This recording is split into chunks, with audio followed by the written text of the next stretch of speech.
Hello and welcome to one of many SRC debates that we're set to embark on as we gear up for the SRC election for 2026. I'm your host, Makola, and alongside the Elections Management and Consulting Agency, as well as the Department of Student Affairs here at the University of Pretoria, we are set to embark on a set of SRC election debates for you to get to know your candidates a little better as we gear up for the SRC election for 2026. Allow me to introduce our candidates for this portfolio that is SRC President. And further from myself, we have Kwezi. Next to her, we have Zekaya. Next to Zekaya, we have Zintle. Next to Zintle, we have Albakwe. Next to Albakwe, we have Shade. Thank you so much for joining us for this debate. A reminder of some of our rules as we embark on this debate. A few ground rules. Please ensure that you're respectful at all times throughout the debate, as no discrimination of any kind will be tolerated. The second rule that we have is that a question will be asked to each and every one of you, of which you will have an opportunity to respond. A reminder that this is a debate, so we would like to encourage you to engage with each other's responses as much as possible by kind of just raising your hand, of which a mic will then be passed to you, of which you'll be given an opportunity to respond.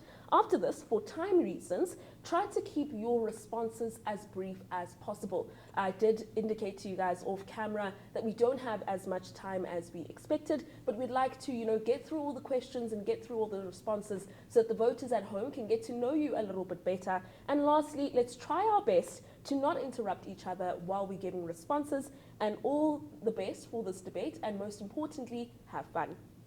So without further ado, I'm going to start with you, Zukaya, or not actually Zukaya, rather, yes, Zukaya, you have the mic actually. Yes, I'd like to start with you with the first question, with, just giving a bit of context of how the South African higher education sector currently looks like. We know that there's a bit of issues already when it comes to funding, access to education, access to student success across universities all across the country. I want to know from you, what is your vision if you had to become SRC President and leader of the UP Student Representative Council? What concrete priorities would you define as your term as SRC President?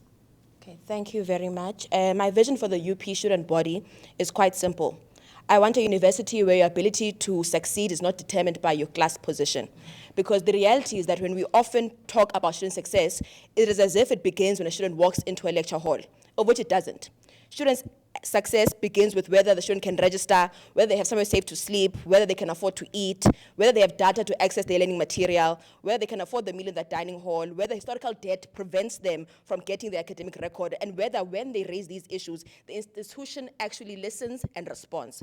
I know this because as an SRC member, I have not experienced student governance from a distance, but I've sat with students dealing with academic exclusion, funding problems, registration barriers, accommodation difficulties, and teaching and learning challenges. In my portfolio, I've engaged directly with students through help desks, faculty structures, and academic meetings. I've seen that what looks like an academic problem is often an economic problem. That is why my presidency would be built around access, success, dignity, and student power. So a large body of my leadership style will be taken from the South African Student Congress's Students' Charter, which says that higher education must be accessible and that student debt should never shackle the future of young people. It also recognizes that academic success cannot be separated from the material conditions in which students live and learn. So my first priority would be financial justice, fighting financial exclusion, addressing historical debt, pushing for better NSFAS administration, and advocating for funding that actually covers the cost of studying and living. The Student Charter's current resolution specifically called for full cost funding, timely NSFAS disbursements, and the eradication of historical student debt. Second, student success must stop being a slogan.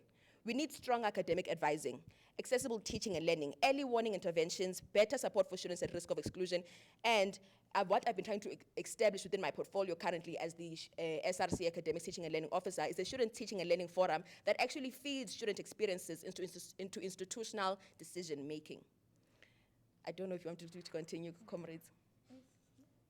Actually, we are short of time. I would like you to shift the mic to Kwezi. Kwezi, you've heard some of the priorities that have since been, listed by Zekaya in terms of what she would like to bring as SRC President. Would like to hear from you. If you had to be elected in this portfolio, same question posed. What would the priorities be that you would bring within your presidency? I will shift the mic to you afterwards, Cindy.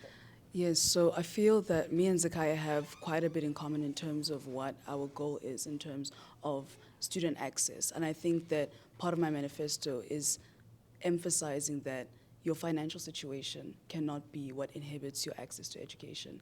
And what we'd like to do is have a system whereby students in a scenario where they're dropped by NSFAS, that is outside of their control. And to be eligible for NSFAS, you've already demonstrated financial need. What we need to be able to do is have a system whereby you are able to disclose that you have been excluded from your BERSA and your historical debt cannot be then the reason why you cannot register for the following year. But another thing that's important in terms of my manifesto is information and access, because what we need to do is as students be able to empower ourselves. And the job of the SRC should be then to give the resources that we need. So if you're dropped by a BERSA, what BERSA are you guided to for historical debt specifically? Because when we get information about bursaries and any kind of scholarship, they're just disseminated. They're not specific to the students' needs. And it's giving that information, giving them the ability to access those applications at a timely manner. Yeah, thank you so much, Kwesi. I'd like you to shift the mic to Zinhle. You know, Zinhle, the same question posed to you. But I'd also like you to, touch on something incredibly important, right? You are someone who is renowned for having been a part of various different student concerns. Some have even hailed you for being a part of some of the student movements, specifically within, protests that have been done by students themselves. Given that, right, we want to know from you, given that student protest is incredibly important in terms of, exercising your democratic right to expression, how would you protect this right to protest, but also maintaining student safety and academic continuity within, all students that are here at the University of Pretoria? No, thank you very much. I think we need to put it out there that protest is never the first option, or rather the first solution for students. It happens with the result of the arrogance of institutions management. We try to engage them, and then when we engage them, we don't reach a solution. Now, we know the different steps of revolution. We organize. We reach out to the university, let them know of students' concerns, and if we are not getting a solution from them, now we need to mobilize. We need to go back to our students and let them know that the university is not reaching us halfway, so let us now revolt. So protest is never the first solution, but rather we have seen also that it has worked. It has worked in many institutions. We can take VETS as an example. They fought over student hunger, and in the same day, now they extended the registration fee. So it has worked, and we can also look at the Fees Must Fall movement. As much as education is not free yet, protest does help us to a certain extent. I'd like you to shift the mic to our Bagwe. We've just heard the importance of protest, but many may argue that protest has also hindered, some students' ability to actually continue their academic journey efficiently. What is your take on this? All right. So, firstly, I do agree with the sentiments shared by Zinhle to a certain extent. However, I offer this alternative way that the aim is to avoid protest, right? Because according to me, it doesn't really make sense if we're going to protest. In a way, let's say we shut down the bus terminal, for example, right? And we're saying that we're advocating for students. But in the same way, I'm shutting down the bus terminal, right? Whereas Jabulani traveling from Khundluf cannot get to campus because the bus terminal is shut down. But I'm saying I'm helping Mangaliso. Doesn't really make sense to me, right? So I feel like the real protest should come from us as the SRC, right? We need to be the ones who are protesting in these offices, in these boardrooms, right? If as president, I need to go and sleep outside the director's office until they listen, I shall sleep outside that office, right? And for me to now mobilize students, removing them from classes and saying, let's go and do this protest, it's not really viable for me. So I believe in an SRC that does the protesting in the offices. I'm seeing quite a bit of opposition from, Zinhle and Zekhaya, but I'm going to allow you to shift the mic to Shade. It seems like Shade also has some sort of response towards this protest conversation. I will shift the mic back to you, Zinhle, as well as Zekhaya. Shade? So I wouldn't say it's in opposition, but rather just a clarification on what I believe in this sense. I do understand your concern in saying that we cannot hinder the rest of the students by fighting for a certain academic group or a certain group in the students, like in the university. However, I do believe, according to the Constitution of Student Governance, the students do hold the reservation to apply their rights to peaceful assembly and demonstration. So I think the core of it is to remain peaceful in this sense. Peaceful in the sense that they're heard, but still allowing students outside of this organization to continue their beliefs, to continue their academic requirements. But we cannot say that we can't allow them to protest, because I do believe that is then taking away from their right to peacefully assemble and demonstrate.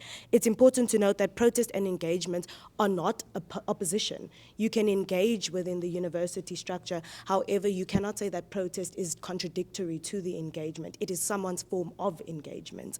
I do believe that there are three vital aspects to protest. There's the before the protest, where it's our SRC's responsibility to hear and understand the grievance, to take it up to management, to be the protester in the offices, as you say. However, there is also a time during process where we should be allowed to protect those who are protesting in a peaceful manner. We should be allowed to involve university structures to ensure the peace and the safety of all the students, whether they are partaking in the protest or not. But more importantly, there is an after the protest.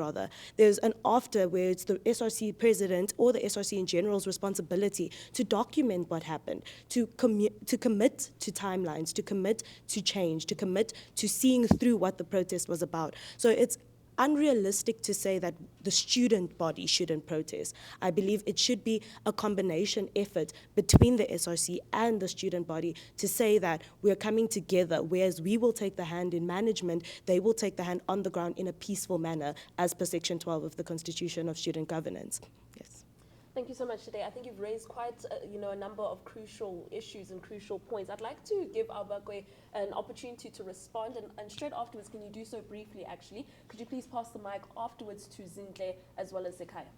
All right. Firstly, colleagues, don't get me wrong. I'm not saying the students should not exercise their right. I'm not saying that. But I'm saying that as the SRC, we are the Student Representative Council, meaning that we must advocate for these students. Hence, I'm saying I'm putting myself in the firing line to be like, I'll be the one protesting there instead of the students. So I'll sacrifice my academic commitments for the students, right? I'm not saying I'm against protest. As I said, I agree with what Zinhle said, right? It is good and we must exercise our rights, but I'm offering an alternative view. It's an alternative view. Don't get me wrong. We are not fighting, colleagues. I'm just offering up an alternative view. So protesting on behalf of the students and not letting students protest for themselves. Zinhle, I'm going to let you respond to that, and afterwards Zekhaya as well as Kwezi will respond to that as well. How do you protest and students are not joining you in that protest? I mean, you organize them, you mobilize those students. You are raising their concerns. So it just makes sense for them to be part of that protest. You know, it is their institutional right also. You know, they have a right to protest as well. So you saying that, no, let us go as the SRC alone, it does not make sense. You know, for us to make an impact so the institution can see that we are serious about this protest and we want a change to take place, we need to mobilize, you know. Yes, Zekhaya? Inkosi. So, Comrade Albakwe, leadership. Protest is one of the ways in which democracy becomes visible when ordinary channels of engagement have failed. The key part being when ordinary channels of engagement have failed. Only 2 members of the SRC sit on council, which is where the biggest decisions are made, which affect student lives. So for you to say that you're going to protest, if you failed within council to then convince a bunch of academics that this is the lived realities of students, no amount of you standing in your blazer outside their office after having sat with them in the meeting is going to change anything. So then I hear the point on that you want to put yourself in the firing line, but then rather can I propose that your approach would then be to protect the students, organize, and then negotiate. Because protest action doesn't always mean violence. It's rather a proper display of what it is that students are going through in order for management to see the amount of pressure that it has put the people that it's supposed to be serving under. You understand, leadership? So under my presidency, I protect students' rights to organize and express political demands. The institution cannot invoke institutional autonomy when whenever students challenge institutional decisions. Autonomy is important for academic freedom and institutional governance, but it cannot become a shield against democratic accountability. Secondly, I'd insist on responsible protest planning. The SRC should work with student organizers, university management, campus security, and other relevant structures before and during protests. And currently, within the institution, there's been a lot of talk about how it is currently depoliticized, right? So then what would be our organizing structures? Would be the societies, because they are able to mobilize. So then you engage the societies, because they too have constituency which go through these specific problems that we would have then already tried to engage management on, and then we take it from there into mobilizing students, into understanding what it is that they are facing. We're not calling for students to bend tires and scream vulgar words at management. We're calling for students to stand under the banner of, this is the problem we are facing, we want solutions, we want a response from management, and we want our representatives within the SRC to be listened to when they sit on that table at council. So we're saying, let's organize so we are allowed to negotiate. Thank you so much, Zakaya. I'm going to ask you to shift the mic to Kwezi. Kwezi, just a brief response on this whole protest issue. How is it that we're going to address this, given that students have concerns that they are going to raise, and some will turn to protest as some sort of solution to some of the issues that they've raised? Yes, thank you. I think one thing that Sakai has also mentioned is that we attend an institution that is quite apolitical. Well, 75% plus of students do not engage in student politics. And I think whether they have negative opinions on specific structures of specific political parties and how they go about protesting, I actually think that what gets lost is the information, because the things that we are protesting benefit us all. But what happens is students see a sort of demonstration without seeing the due process. And what we want them to see first is the injustice that the institution is giving them. They need to understand that we are advocating for things that affect them on an individual basis. I think we are quite individualistic as students, or career focused, and to say, I just want to study and I don't care that there is a demographic of people that are not eating. But that's not how it affects it, because if these people are not eating, what structure do we have? I think that when we speak about Karl Marx's class consciousness, we are not individuals. Though we have different walks of life, we are struggling with the same things. Because if the system that fails to feed us is going to be the system that fails to put on the lights, it's going to affect one structure first. And what we need to understand, or get students to understand, is the domino effect. I think that's how we get students to come and organize, because I think something that Albakwe is speaking of is that there are students who do not want to participate in the process of protesting, and therefore do not want to be subjected to it. And what they need to understand is that you do not want to be subjected because you do not understand how it affects you. And I think that due process that the SRC needs to take in place is explaining to students on an individual level before the protest takes place. Understand that this is why it matters to you. This is why you need to be there. We're not asking you to have a chant. We're not asking you to have a mantra, but we are asking you to stand in the crowd when we are requesting you to stand for other people, because you are going to require the same SRC to stand for you on your individual concerns. You know, I'd like you to keep the mic. I think you're speaking about very crucial solutions, but I want us to talk about the practicality of it all, you know, shifting focus away from protest, just other issues that, you know, students face, like access, for example.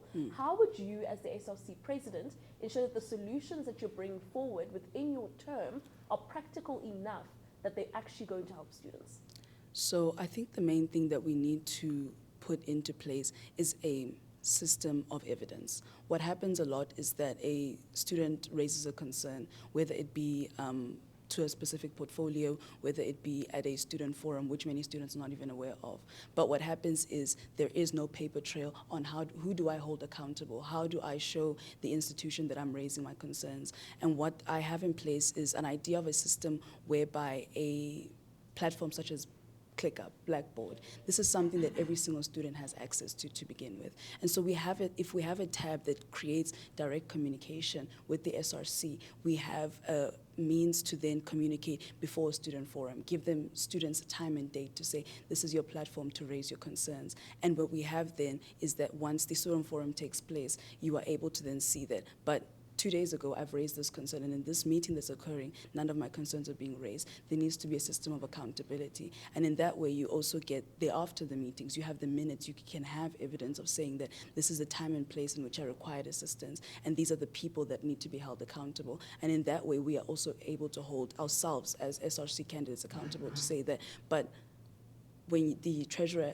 was raised with a concern, there was no moving forward of any kind. And what I'm trying to say is that we need to be able to have tangible evidence that things are happening for the students to understand and for us as SRC members to also be able to implement in a practical way. Zakai, you've just heard the solutions that have been posed by Kwezi, practical solutions like ensuring that the systems are there, ensuring that there's accountability, and ensuring that you're creating systems like the ClickUp or Blackboard system that she's suggested in terms of ensuring that students' concerns are dealt with accordingly. What are some of the practical solutions that you plan to implement on your end if you had to be SRC president? I think the main problem within the institutional would be the problem of institutional autonomy because, for example, we have the issue of historical debt, which bars many students from being able to register and continue with academic progression. And there is a practical solution to that, the issue of historical debt. If we were to be given the information by the institution as to how much they have within their reserves, that they get donations from Standard Bank, Nedbank, and all these other big financial groups, as to how much money they keep within their reserves, then that money could be used to pay off at least, let's say, 50% of student debt. And we know that there is a demographic of students who can then continue with their academics straight from the money that was being kept within the institution. I think when it comes to specifically this, it would then be a problem of, we'd have to firstly deal with the issue of institutional autonomy. How far does it go?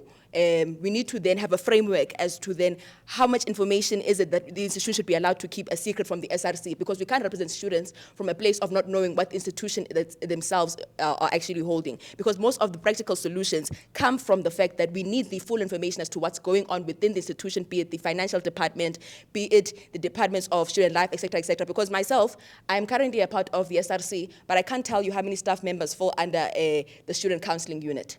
And we know that there's normally an influx during test weeks, which we have raised within the SRC to say that, is it really a practical solution to the issue of periodic testing to have a test week? Because it seems that there's been a higher number of students who then go to consult the student counseling unit, and they have this problem. So then why not increase the staff of the student counseling unit? They will tell you that there's financial problems. But how can we guarantee that that is the actual problem if we're not giving a full financial report by the institution? So before we speak of practical solutions, the first thing that we would need to go into as the SRC under my presidency would be the issue of institutional autonomy. We would need more transparency in terms of governance from the institution in order for it to lead for better student governance within the Student Representative Council. I'd like you to pass the mic to Zintle. Zintle, you've heard both Kwezi and Zakaya, transparency being one of the issues raised, ensuring that systems are in place in order to allow for, I guess, the most optimized version of student issues addressed. What are some of the practical solutions that you plan to bring under your term as presidency? I think first we need to stop thinking about access as simply getting through the university gates. Access means you must be able to enter the university, not only enter, but be able to register, learn, and graduate, because there's no meaningful access if student debt is increasing, And also, I think our university is excluding students already, because if you look at how they admit students, we have... what do we call it? Okay, so how they admit students, we have quintile 1, 2, and 3 schools. So meaning that we admit students from disadvantaged backgrounds, but yet our accommodation is of exclusion already.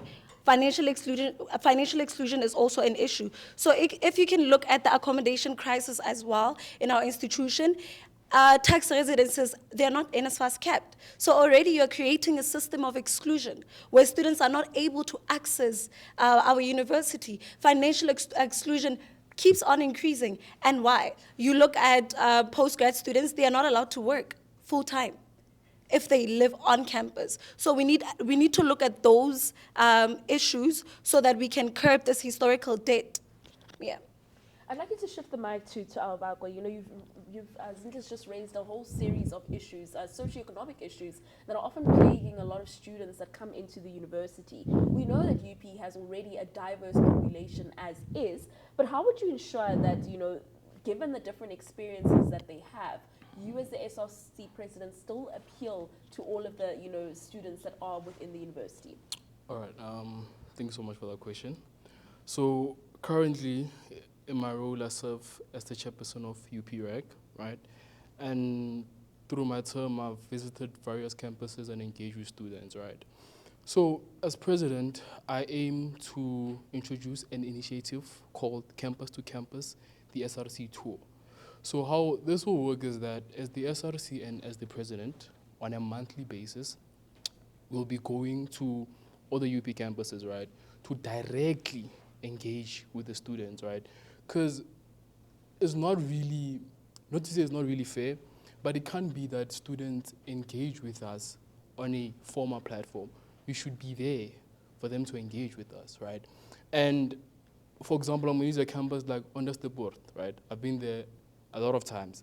And the students, they always complain to be like, they feel like, quote unquote, they are the stepchild of the university because they are very far away. They don't really have access to us, right? So I aim to promote an SRC that is accessible to students and that is visible. And in that way, Tero, if a student is engaging with you on a formal platform, it's really quite difficult for them to engage with you on an emotional or on a personal landscape where they could tell you, this is what's happening, is happening. Right? So this is what I want to introduce and promote, that the SRC needs to be there on the ground and accessible. Thank you very much. I'd like you to pass the mic to today. You know, you've just heard some of the solutions that have been posed by unpack, where in terms of ensuring that the gap between students and the SRC is kind of bridged accordingly across all different campuses. What are some of the practical solutions do you aim to, you know, introduce, given the diverse, you know, background among the student body that exists already here at the University of Pretoria? I think this is a very well-suited question for myself, being someone who is from an outside campus, if you will, quote unquote. I am from the Pretoria campus, meaning I do understand and I have felt in the same breath how it feels to be the quote unquote stepchild of the university. I think it's important for us as an SRC and under my presidency to promote engaging all of the satellite campuses into the activities of the main campus here in Hatfield.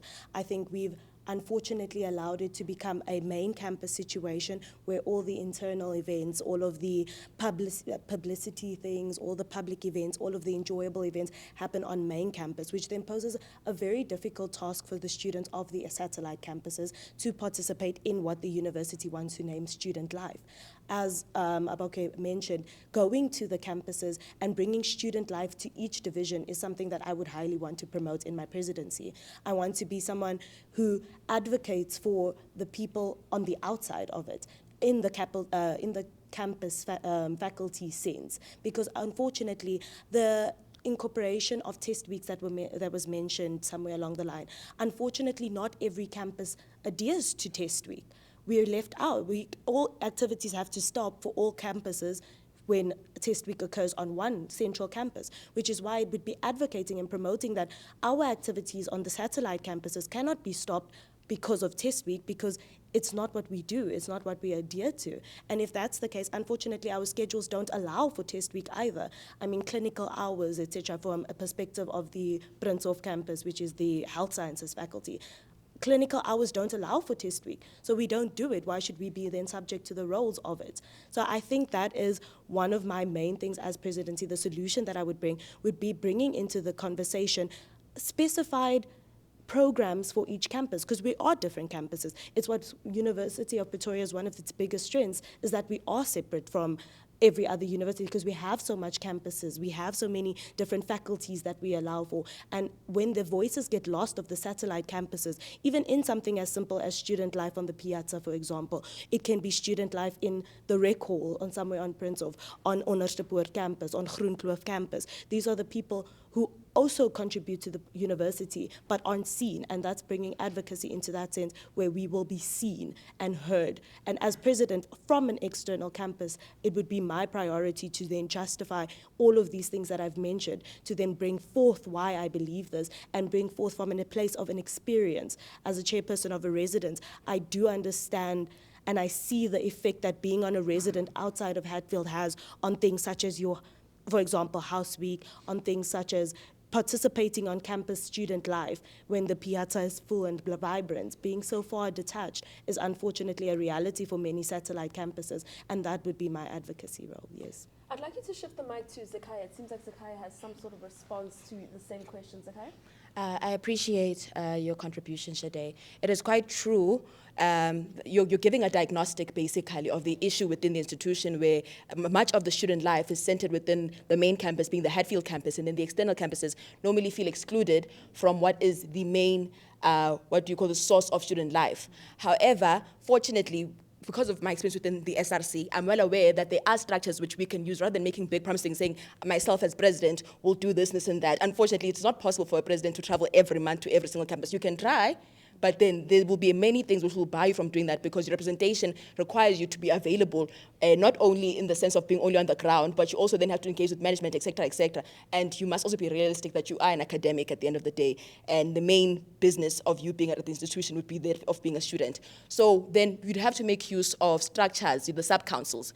Fortunately, in the SRC, we have an academic sub-council. So how the academic sub-council works is that you have an academic officer who heads the academic sub-council, which would then be the chairs of different faculty houses. And the faculty houses obviously would be on the specific faculty. That way you're able to reach into the different external campuses, right? And then what your job as the presidency would do would be to ensure that there is advocacy, that there be enough funding put into the student life on external campuses. And then you push the Office of the Academics, the SRC academics, to ensure that going into meetings about student life and academic progression, the Senate teaching and learning, et cetera, they advocate for student life to become as active as it is and as vibrant as it is on Hatfield campus. And this is doable within using what do you call the academic sub-council, right?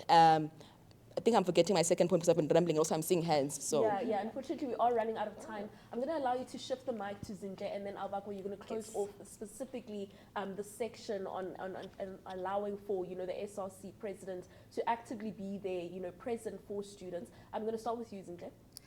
I think Shade is also focusing on student life rather than on the practical realities of students that they face: financial exclusion, academic exclusion, accommodation crisis as well, which you're not touching on, because as an SRC president, you need to represent the entire student body. But now I feel like you're also focusing on your external campus the most. So how are you planning on solving such issues? Accommodation crisis, financial exclusion, and academic exclusion. How are you planning on solving that? Because I didn't hear you touch on that, but rather on student life the most. Unfortunately, we are short for time. Abakwe, actually, can you please pass the mic to Shade so she can respond? And then I'm going to pose the next question to you. I think the key thing I was trying to communicate, maybe student life, using it as an example or as the sole example, wasn't effectively communicating what I was trying to say. But consultation is my biggest thing. As you said, there's all of these crises and these implications financially, these implications with accommodation, etc. It all starts at consultation.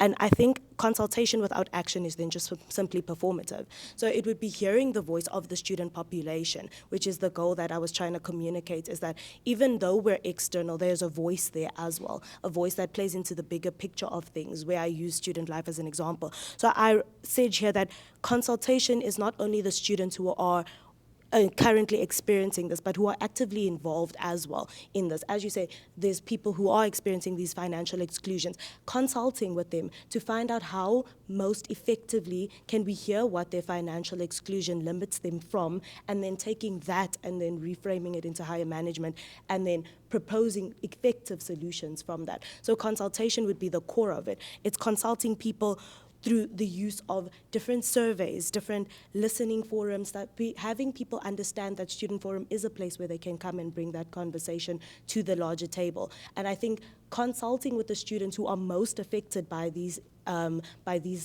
things would be the core of what we need to do, because we can't serve without understanding. If we don't understand, we cannot then provide a solution. So direct consultation in the form of different online methods, because that is the most convenient, but more than online methods, being present, showing around, being in that space where you can speak to students and where they feel you are approachable and someone they can come to and speak to, not just someone in a blazer who's detached from the actual setting of the issue. Okay, we're going to wrap up the conversation shortly, but I want us to delve into this important conversation about, as the SRC president, you're basically like the bridge between the students and the university. Often, you are representing the university as well, not just the students. And so that often means that you have to represent the university at stakeholder meetings. You have to meet with stakeholders and gain, some sort of, incentive or some sort of funding for the university and its students. How would you ensure that the SRC contributes meaningfully in order to strengthen UP's social impact and its relationship with the university, or community rather, around the university as well? All right, thank you for that. Before I get to that question, right, I do need to offer a response to Comrade Zekaya Viva, right? Is it possible if it's brief? It's very brief, Yeah. right? So, when she brought up that it's not viable for a president to be going to this campus on a monthly basis, now that's the problem, right? Why is it not viable, and where is it stated that it's not viable, right? Because I've engaged with many students, and I'm a student too. I think we need to remember that the students want and need a president that is seen and accessible, right? And when she brought up also the solution of the academic sub-council with the chairpersons, right? And you said, as a president, I have my academic commitments. Don't they also have the academic commitments too? Everybody has academic commitments. But once you step into a position of leadership, it's all about sacrifice, right? Thank you. I'll just wrap it up there. When it goes to the question of repeat the question again? Yeah, so as the SRC president, you're probably going to be engaging with a lot of stakeholders alongside the university. So how would you ensure that social impact is achieved under your leadership in order for the university to engage accordingly with the community around them? Right. So this one requires collaboration, right, with the different university departments, right? That's how this will be achieved. I feel like, for example, I'm going to reference a department that I've worked closely with, which is the DIA, right, which assists in UP branding and UP marketing, right? So I feel this one doesn't solely need the SRC to stand alone. You need collaboration with the different university departments. I'm going to let Kwezi respond to that, and then we're going to wrap up.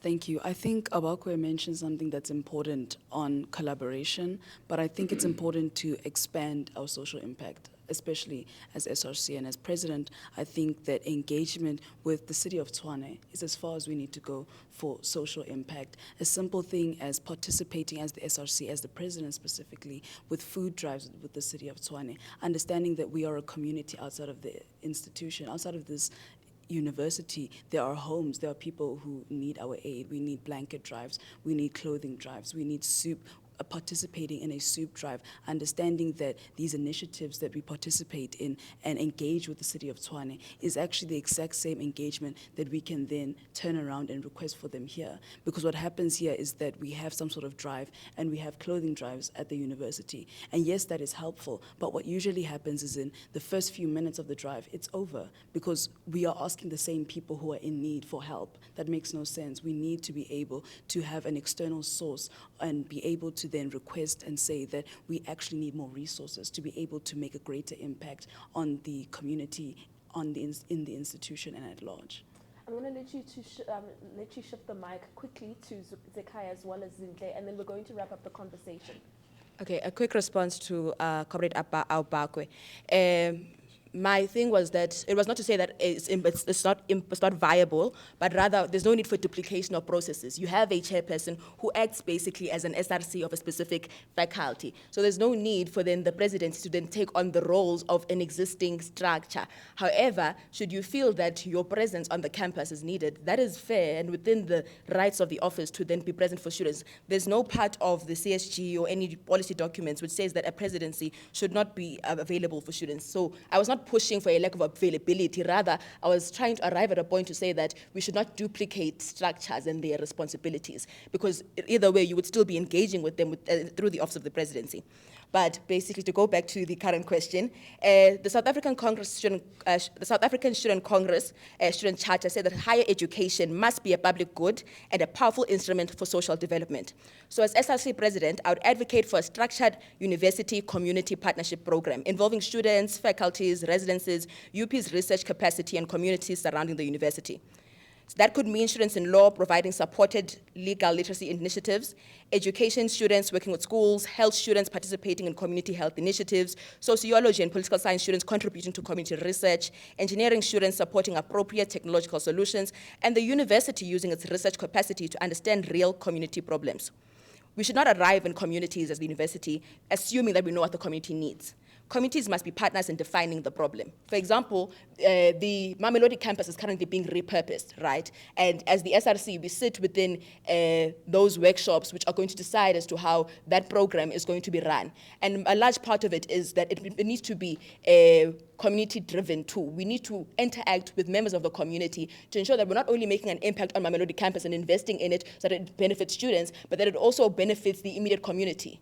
So then that's what we would push for in a Zekhaya-led presidency. It would then be a matter of we engage the community so that the solutions for transformation are community-led rather than it being an academic, it being driven from the academics' point of view. Thank you. Can you pass the mic to Zinhle? Zinhle, in less than 20 seconds, if possible, can you respond to this issue on social impact? So we can contribute to social impact by using our land. I mean, university has Moja Khabedi, which is a garden. I believe with Moja Khabedi, we can use those resources to assist our students and people from outside. Also through the education campus, final year students, they can contribute to community engagement, maybe 24 hours of community engagement. You can also look at the health faculty as well. They can also go to hospitals and actually serve and benefit the society. And then I'd like you to shift the mic to Shade. I'd like all of you to have the opportunity to kind of give an elevator pitch, right? You've got less than 20 seconds to let the student body know why exactly they should vote for you. I'll start with you, Shade. All right, so once again, I just want to reiterate, my name is Shade Johnson, but in my elevator pitch, I think it's important to put into perspective where I'm coming from in leadership structures. I have thankfully had the benefit of serving in quite a few leadership structures within resident space, within faculty space, and within the university space, as well as beyond the campus experiences as someone who has taken a gap year and has worked within the legal field, has worked in the media field. I think I can incorporate all those aspects and the learned aspects from each of those jobs and promote transferability into this leadership position, giving someone the opportunity as someone who wants to hear you, who wants to represent you, and wants to put forward the student body in a title, in its whole title. And I think that is why it is so, I think, in not a egotistical way saying it's important to vote for me, because I've had the important life experience, if you will, in employment as well, to know that we are moving forward outside of the university space as well. As much as we're student body, we're also developing people who are ready for the workplace and ready for moving out of the student environment as well. Yes. Abako, briefly, please let us know why students should vote for you. To the students of the University of Pretoria, I don't have a set story. I just have a vision for an SRC that is functional, right? So as an SRC president, I shall lead with purpose and I shall deliver progress to the students of the University of Pretoria. So vote Abako Mureg. Why should students at the University of Pretoria vote for you as SRC president? Student populace of the University of Pretoria, you should vote for Zinhle Mankhane because I'm a selfless leader. You have seen when I was Transformation and Student Success Officer, I spoke for issues beyond my own, speaking for African indigenous students. I'm always in the streets with the student, taking it to the ground, ensuring that academic exclusion does not exist in our institution, that financial exclusion does not exist. And that is the reason why you should vote for Zinhle Mankhane. Thank you. Zakaya, why should students at the University of Pretoria vote for you as SRC President? Revolutionary greetings to the student populace of the University of Pretoria. My name is Zekai Mtunjana, the current SRC academics teaching and learning ex officio. You're well aware, on the ground, we are there. SASCO remains the vanguard of students. You're well aware when it comes to issues of financial barriers, registration issues, accommodation issues, SASCO has been present, and myself as an SRC member have been on the ground for students. So what we need is an SRC that has institutional knowledge so that we continue to fight these structural barriers, that no student is left behind. Therefore, I encourage the student populace of the University of Pretoria to vote for leadership that has that institutional knowledge to continue to serve students. Amandla. And finally, Kwezi, please let us know, why should students vote for you as SRC President at the University of Pretoria? Good day, students. My name is Kwezi Makunga. I stand here asking for your vote for SRC President, not because of a party and not because of the affiliation, but because you're an individual, coming from different walks of life, whether you commute, whether you live in a private accommodation, or whether you are on campus. Your voice is important. We ask you to stand in numbers, to represent yourselves, and ask us to represent you in a fair manner. Ask us to advocate for things that affect you as an individual, such as the food that you're able to put on the table. This is your human right to be here for education. Your circumstances, financial positioning can never be a reason why you do not have access to higher education. Thank you. Kwezi, Zekaya, Zintle, Albakwe, and Shade, thank you so much for taking time to join us for this SRC debate. I hope this has given you insight in terms of who your candidates are and who will actually be vying for your vote in this upcoming SRC election. Be sure to keep your eyes peeled as they are set to present their manifestos this Friday, which is the 14th of August, if I'm not mistaken, and you will then get more insight in terms of what it is that they have to offer.